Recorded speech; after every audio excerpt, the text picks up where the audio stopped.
اور پھر ایک دوسرے کے پیچھے نماز بھی نہیں پڑھتے. دعوت اسلامی والے امام کعبہ کے پیچھے نماز نہیں پڑھتے. جو امام کعبہ کے پیچھے نماز نہیں پڑھتے, مسجد نبی کے امام کے پیچھے نماز نہیں پڑھتے, وہ آپ کو نماز کی دعوت دے رہے ہیں تو وہ اپنی نماز اور اپنے فرقے کی نماز کی دعوت دے رہے ہیں, اسلام کی نماز کی.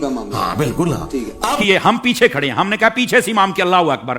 بھائی جو مصلی پہ کھڑا ہے حضرت وہ بھی تو دیکھو نا, یہ کس امام کے پیچھے ہے؟ آیا کہ یزید کو امام کہنے والا ہے یا حسین کو امام کہنے والا ہے؟ کیا کہنے, ذرا اس بات کو سمجھو نا. حالانکہ جب حضرت امام حسین کو ہم امام کہتے ہیں تو ہم بیچ میں صحابہ کرام علیہم رضوان کا لحاظ بھی رکھتے ہیں, یہ یاد رکھ لیجئے. لیکن میں نے ایک اشارہ دیا ہے. آقا کریم علیہ السلام نے ارشاد فرمایا ان اللہ اختارنی واختار علی اصحابی واختار علی منہم اربع. فرما اللہ نے سب سے پہلے میرا انتخاب فرمایا, میرے بعد میرے صحابہ کا انتخاب فرمایا, پھر میرے لیے ان میں سے 4 کو چنا. حق 4 یار بھی آ گئے, ٹھیک ہے. پھر اس کے بعد فرمایا اس کے مختلف پہلو آگے ہیں, مختلف الفاظ و طرق و سند, یہ روایت ہے. لیکن ایک روایت یہ بھی ہے, فرمایا ان قریب ایک قوم آئے گی ینتقصونہم ویسبون اصحابی, جو میرے صحابہ کرام میں سے نقص نکالے گی, عیب نکالے گی اور گالیاں دے گی. فرمایا جب یہ آئے تو حضور ہم نے کیا کرنا ہے؟ فرمایا لا تواکلوہم ولا تشاربوہم ولا تسلموا علیہم ولا تصلوا معہم ولا تناکحوہم او کما قال علیہ السلام. میرے آقا کریم علیہ السلام نے فرمایا نہ ان کو سلام کہنا ہے, نہ جواب دینا ہے, نہ رشتہ دینا ہے, نہ لینا ہے, نہ روٹی پکا کے ڈالنی ہے, نہ ان کے ساتھ کھانی ہے. اور میرے نبی کریم علیہ السلام نے فرمایا مر جائیں تو جنازہ نہیں پڑھنا, ان کے ساتھ نماز نہیں پڑھنی, سمجھ آ رہی, ان کے ساتھ نکاح نہیں کرنا.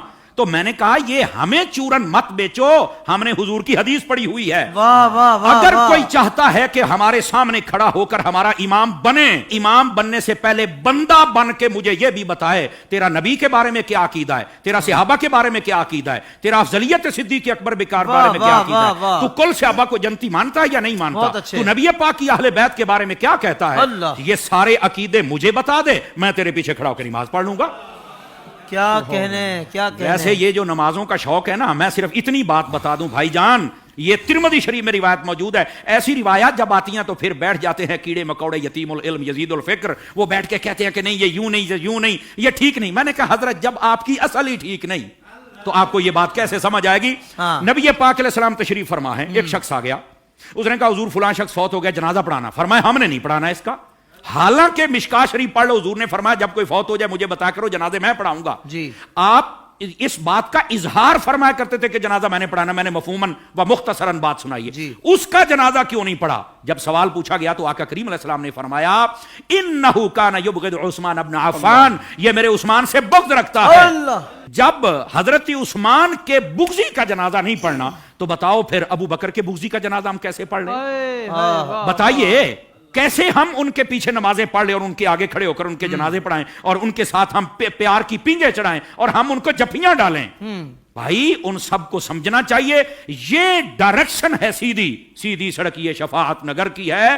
اس سڑک پر آ جائیں جس کا نام راستہ اہل سنت ہے, ہم تمہارے پیچھے کھڑے ہو کر نمازیں پڑھنے کے لیے تیار ہیں. تو جب عقیدہ ہی واضح نہیں ہے تو آڈی پنجابی کہندے نے ویکھ کے زہر تو کوئی نہیں پیندا. حضور شاہ صاحب ہماری پنجابی ویکھ کے زہر تو کوئی نہیں پیندا, تو پھر ہم تو نہیں پی سکتے.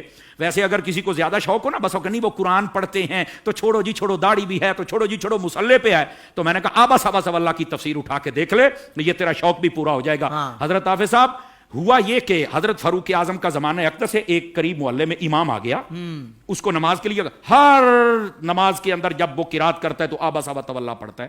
لوگوں نے کہا بھی اور قرآن نہیں آتا؟ کہتا آتا ہے. تو یہ کیوں پڑھتا ہے؟ کہتا مزہ آتا ہے. اچھا, انہوں نے کہا ذرا حضرت فاروق اعظم کی خدمت میں لے کے چلے. حضرت فاروق اعظم کو بتا, آپ نے طلب فرما لیا, واقعہ لمبا ہے, آپ نے طلب فرما لیا. آپ نے جب طلب فرمایا تو آپ نے کہا کیوں پڑھتا ہے؟ کہتا ہے مجھے نا اصل میں مزہ آتا ہے, اس لیے کہ اس میں معاذ اللہ اس کی سوچ دیکھو, پڑھ سب کچھ رہ گئے لیکن سوچ دیکھو اس کی.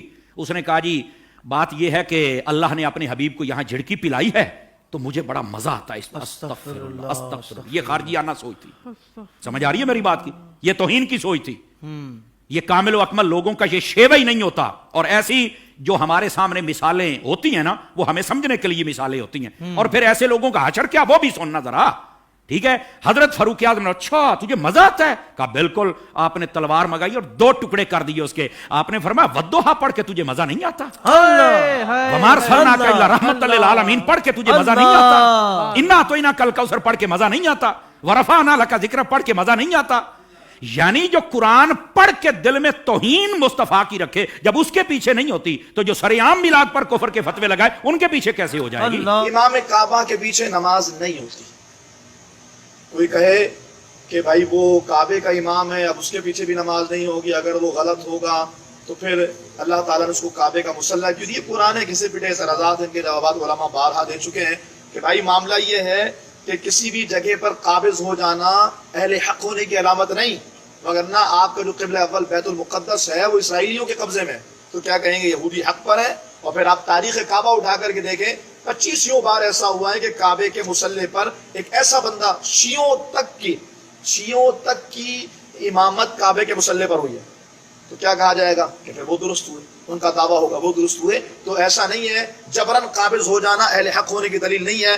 360 بت کعبے میں رکھے رہے 550 سال، جب وہ حق پر تھے جو اللہ نے کعبے میں ان کو رہنے دیا، تو یہ فضول کی بات ہے کہ جی اگر وہ غلط ہوتے تو اللہ انہیں رہنے کیسے دیتا، اور وہ رہتے کیسے؟ پھر ہم کہیں کشمیر میں جو بھارتی قابض ہیں اگر وہ غلط ہوتے تو قابض ہوتے ہی کیوں؟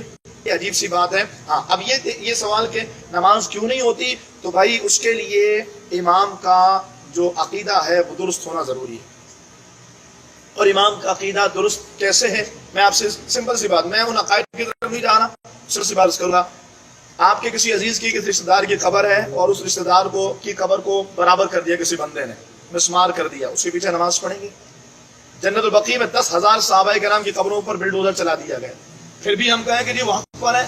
صحابہ کرام جناب مسجد قباء کے باہر جو قبرستان تھا، میری جو سیکنڈ لاسٹ حاضری تھی اس میں جب میں گیا تھا تو باضابطہ وہاں کے عرب نے بتایا مجھے کہ یہاں پر کھدائی کی ہے اور کرینوں کے ذریعے تر و تازہ لاشیں نکالیں، اور ان کو پتہ نہیں کہاں منتقل کر دیا. آج مسجد قباء کے سامنے پلین بہت بڑا سا گراؤنڈ بنا دیا، قبروں کو بلڈوز کر دیا، نام و نشان مٹا دیا. پھر یہ بات کی جائے تو کہا جی وہ شرک کو مٹا رہے ہیں. اور ظالموں، اگر ایک قبر بنی ہے تو اس میں کون سا شرک ہو رہا ہے؟ کون سے شرک ہے مجھے بتائیں. ایک قبر ہے مسلمانوں کا قبرستان، اس میں بلڈوزر چلانا، یہ کون سا شرک ہے؟ یہ ایک بات ہے. اس کے علاوہ 20 ایسی خباثتیں ہیں جس کے تناظر میں یہ بات بالکل طے شدہ ہے. اور اگر کسی کو پھر بھی بات سمجھ میں نہ آئے تو محمد بن عبد الوہاب نجدی کی کتاب التوحید ہے، اس کا اردو ترجمہ ملتا ہے، اس کو پڑھیے آپ. اس میں ان کے وہابیوں کے عقائد لکھے ہیں. جس محمد بن عبد الوہاب نجدی کو یہ اپنا مقتدا مانتے ہیں، جس کا نظریہ ابھی سعودیہ میں رائج ہے، اس ابن عبد الوہاب نجدی کو پڑھیں تو آپ کو پتا ہوگا ننگی گالی اس نے اپنی کتاب میں دی ہے. اور یہ سارے اس کو فالو کر کے اس کو اپنا بڑا، اپنا امام، اپنا مقتدا مانتے ہیں. وہ توصیف الشیطان جب اس کا نام لیتا ہے تو رحمۃ اللہ علیہ پتہ نہیں کیا کیا بول رہا ہوتا ہے. تو اس لیے ایسے لوگوں کے پیچھے نماز نہیں ہوگی جن کے عقائد درست